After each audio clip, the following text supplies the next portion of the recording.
Shalom, pemirsa yang diberkati Tuhan. Bertemu kembali dalam seri pelajaran Sekolah Sabat. Sebelum kita mendengarkan Sekolah Sabat kita, mari kita berdoa.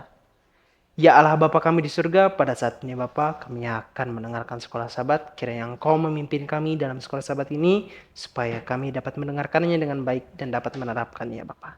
Inilah doa kami ya Bapa dalam Putramu, Yesus Kristus Juru Selamat kami berdoa. Amin. Sekolah Sabat kita pada pelajaran Minggu 27 April 2025 berjudul Perintah Paling Pertama. Taman Eden adalah ruang kelas bagi umat manusia pertama Tuhan. Satu tempat di mana interaksi mereka dengan ciptaan akan terus-menerus mengajari mereka dan keturunan mereka lebih banyak tentang Sang Pencipta.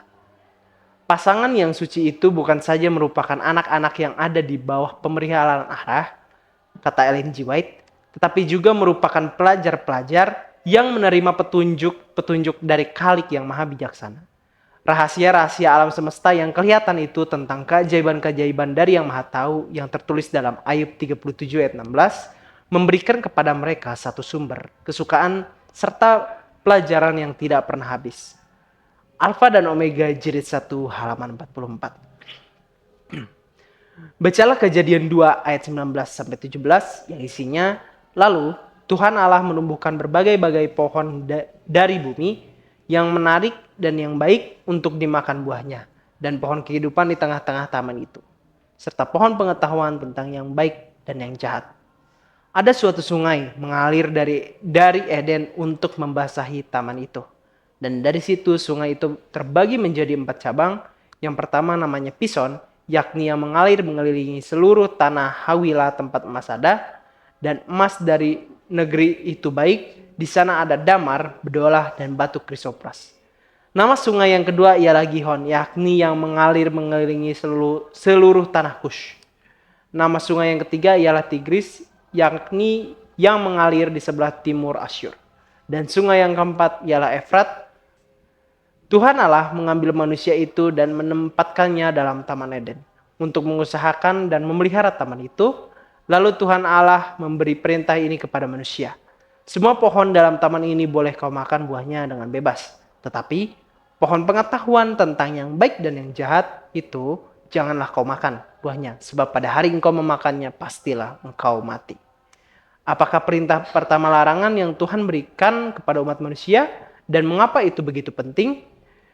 Penggunaan pertama dari kata kerja tis memberikan perintah yang Tuhan berikan kepada manusia ada dalam Kejadian 2 ayat 16. Perintah untuk tidak makan dari pohon pengetahuan tentang yang baik dan yang jahat.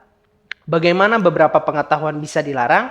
Bukankah selalu berguna untuk mengalami dan mengetahui lebih banyak? Tidak, menurut kitab suci, Tuhan bermaksud mendidik umatnya secara menyeluruh, sambil menyelamatkan mereka dari penderitaan jangka panjang yang beberapa pengetahuan sebabkan.